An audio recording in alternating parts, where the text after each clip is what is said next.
MH-9 Norcold Refrigerator Operation and Trouble Diagnosis. The Norcold refrigerator in the GMC Motorhome is an all-electric compressor-type refrigerator similar to the ones used in homes. Both 6 cubic foot and 7.5 cubic foot models are available. The swing motor operates on AC voltage only, though the refrigerator is supplied power through the motorhome's 12-volt DC electrical system. The refrigerator's inverter transformer assembly inverts 12 volts direct current to 11 volts alternating current.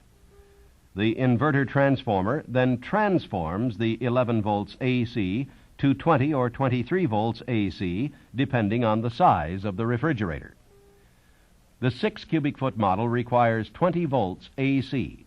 The 7.5 cubic foot model requires 23 volts AC. The inverted and transformed current then travels to the swing motor compressor to operate the refrigerator. What happens once current reaches the compressor? In other words, how does the refrigerator work? No refrigerator makes cold. Instead, it carries away heat from the food storage compartment. In the refrigerator, Freon, a liquid chemical, circulates through the cooling unit's tubes. The liquid refrigerant is changed into a gas and later turned back to a liquid. It is this change from a liquid to a gas and back to a liquid that allows the refrigerator to cool. A basic point to remember about refrigeration is that heat is absorbed by the refrigerant from the cabinet. When the liquid refrigerant turns into a gas, the cabinet is cooled. Because the refrigerant turns to a gas at a very low temperature, heat will pass from the cabinet to the refrigerant and is thus carried away from the food. These are the essential refrigeration components: the compressor, condenser, dryer, capillary tube, and evaporator. Aluminum and copper tubing join the components to form a closed-loop circulatory system. The compressor, as its name implies, compresses the refrigerant into a high-pressure gas. During the compression process, the refrigerant is heated to a high temperature which must be cooled before efficient refrigeration can occur. The compressor also functions as a pump to move the refrigerant through the cooling unit. The compressed refrigerant next travels to the condenser, which condenses the gas into a liquid. The condenser is constructed of steel tubing formed in a continuous hairpin loop effect to which lengths of thin wire have been welded. As the high-temperature refrigerant enters the condenser, the length of tube in the condenser and the number of wires welded to the tube join forces in dissipating the heat, allowing the gas to be cooled and converted into a liquid before entering the dryer. The dryer performs two functions. Its primary purpose is to remove any moisture that may be in the system. The moisture, if not removed, could cause internal freezing of the capillary tube. Moisture could also react with the refrigerant to form hydrochloric acid, which will cause internal corrosion and result in system failure. The dryer also serves as a filter or strainer to remove any particles that could cause stoppage within the small diameter of the capillary tube. The capillary tube is a small tube that connects the outlet of the dryer with the inlet of the evaporator. Its length and diameter combine to prevent the liquid refrigerant from expanding and provide the resistance necessary to assure proper refrigerant flow rate as it enters the evaporator. The evaporator, located inside the refrigerator cabinet, is the source of cooling for the freezer and the cabinet compartment. As the liquid refrigerant enters the larger tubes of the evaporator, from the capillary tube, it expands into a gas. This gas absorbs the heat within the cabinet. The heated refrigerant then returns to the compressor, where the refrigeration cycle begins again. Trouble diagnosis for the Norcold refrigerator is fairly simple, since there are not many serviceable parts. The two basic problems that you may meet up with are a unit that does not cool properly or a unit that has a motor that does not run. If the customer complains that his refrigerator is not cooling, but the motor is still running, you should ask him about the thermostat setting, the way the unit was packed, and whether the unit needed defrosting. You may also have to see if there is a plugged-up condenser and check the compressor voltage and amperage. Ask the motorhome's owner if he was sure the thermostat was turned on and calling for the compressor motor to run. You should also ask him the approximate temperature of the interior of the motorhome when the refrigerator wasn't cooling correctly, especially if the vehicle had been used in a very hot climate. With an interior temperature of 70 to 90 degrees, a setting of 3 should be adequate. If the living area of the motorhome is warmer than 90 degrees, the thermostat should be set higher than 3. However, if the living area ever becomes warmer than 110 degrees, the refrigerator will not cool adequately, even with a setting of 5. Next, ask the owner whether the refrigerator was correctly packed. If he indicates that it was overpacked, explain to him the necessity of leaving adequate space for air circulation. Also, ask him if the freezer compartment needed defrosting. Don't forget to tell him that excessive frost reduces the refrigerator's cooling capacity. If the cooling conditions were correct, that is, the right thermostat setting, proper food storage, and defrosted freezer, the next thing you should check for is a plugged-up condenser. An accumulation of dust or lint around the tubing could plug up the condenser and result in an insufficient transfer of heat from it. To reach the condenser, you'll have to pull out the unit. First, remove the doors and kick plate and disconnect the leads. Remove the 4 screws that hold the refrigerator cabinet in place. And pull the refrigerator out.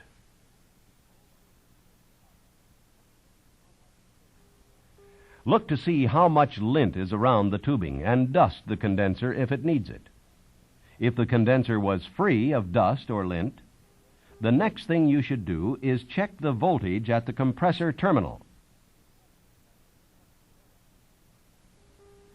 To check the voltage, connect an AC voltmeter to the compressor terminal.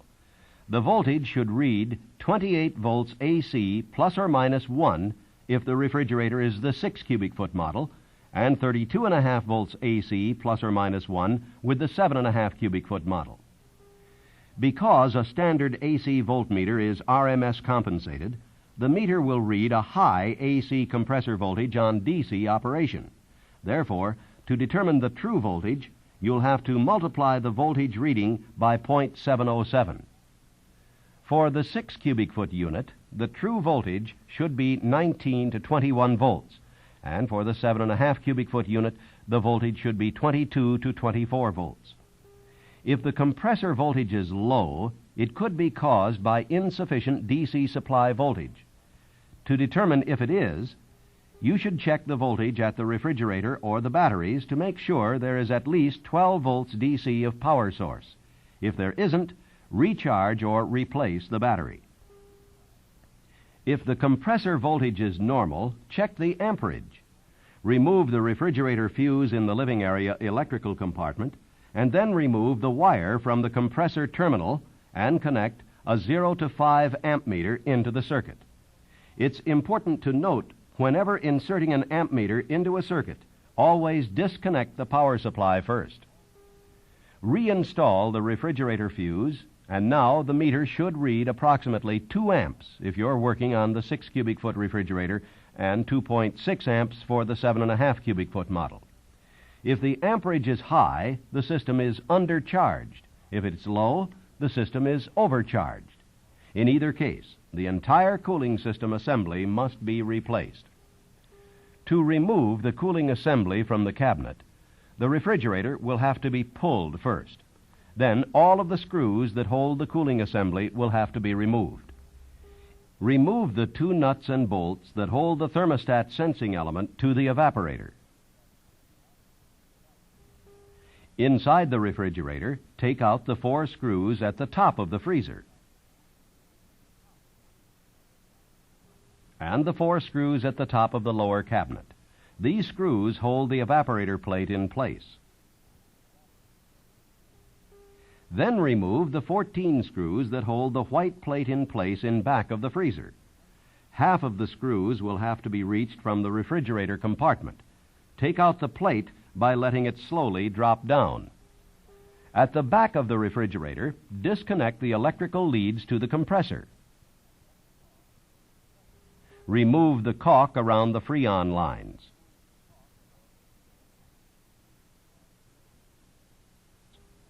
Remove the 8 screws that hold the condenser in place. The 17 screws that hold the cover in place at the top, and the 6 screws that mount the compressor.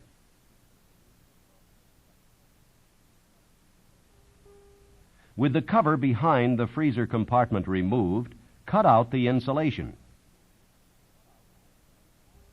Then, detach the entire cooling assembly system while pulling out the evaporator plate from the freezer compartment. When you reinstall the new cooling assembly, be sure to replace all the insulation and seal the back with tape. As mentioned, the other problem that you may encounter is a compressor motor that does not run. This could occur for quite a few reasons. The thermostat may not be on, the fuse could be blown, or the circuit breaker tripped. The electrical connections may be loose. There may not be sufficient voltage at the compressor or battery, or there may be a defective thermostat, inverter transformer, or compressor. The first thing you should check if a customer reports that his refrigerator doesn't run is the thermostat. Make sure the refrigerator is turned on. Next, check the fuse block in the motorhome's electrical compartment to make sure the appropriate fuse has not blown. Then, at the refrigerator, remove the screw that holds the kick plate in place and take off the kick plate so that you can check the circuit breaker in the refrigerator. The small red light would be on if the breaker were tripped. If the electrical supply to the refrigerator has not been cut off, you should make sure the DC supply is properly connected at the inverter transformer assembly. The kick plate has already been removed, so to get to the wiring, remove the screw that holds the inverter assembly in place and pull out the assembly. You can check the battery voltage right here at the DC leads. Connect a voltmeter to the leads to make sure there is a minimum of 12 volts DC reaching the refrigerator. If there isn't, the battery should be recharged. If the thermostat is turned on, the fuse and circuit breakers are okay, and the electrical connections and voltage supply checks out, a defective thermostat could be the reason for the motors not running. The thermostat can be tested in one of 2 ways. For the first method, pull out the inverter assembly and unplug the thermostat motor leads, the 4-pronged quick disconnect contact. The gray wires are for the thermostat. Set the thermostat at 5.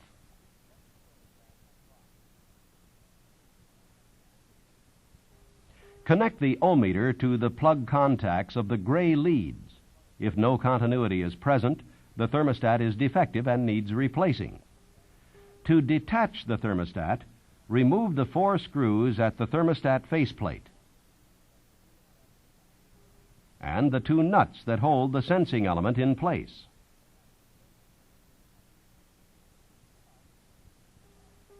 Pull out the thermostat and undo the green ground wire. Disconnect the gray electrical leads. Then the component will be freed completely. For the second way of testing the thermostat, pull out the thermostat, but it is not necessary to free the sensing element.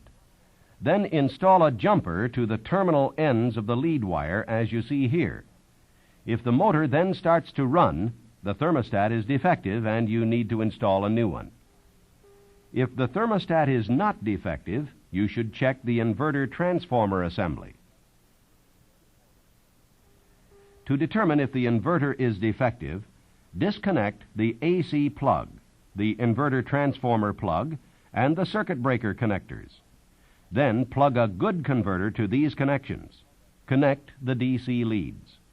If the refrigerator motor then runs, the inverter unit is defective and so a new one is needed. With the leads already disconnected, simply remove the 4 screws at the base of the inverter and install a new one. Test the transformer in the same manner. Disconnect the inverter transformer plug and attach a new inverter to the leads. If the refrigerator then runs, you need to install a new transformer. So, remove the 4 screws at the base of the defective component and replace it with a new one. If the inverter transformer components are good, then the compressor is probably defective. To make sure, though, that something hasn't happened to the wiring between the transformer and compressor terminal, you should check the voltage at the compressor. You'll have to pull the unit to connect the voltmeter. It should read, if you recall, 20 or 23 volts AC, depending on the size motor, even if the compressor is defective. If it reads significantly less than 20 or 23, there may be a defect in the wiring. However, if the voltmeter reading is correct, and you have not found anything wrong with the other refrigerator components, the entire cooling assembly will have to be replaced according to the procedure already discussed. If you have additional questions concerning trouble diagnosis, component testing, or component removal and installation of the Norcold refrigerator, consult your GMC Motorhome Maintenance Manual.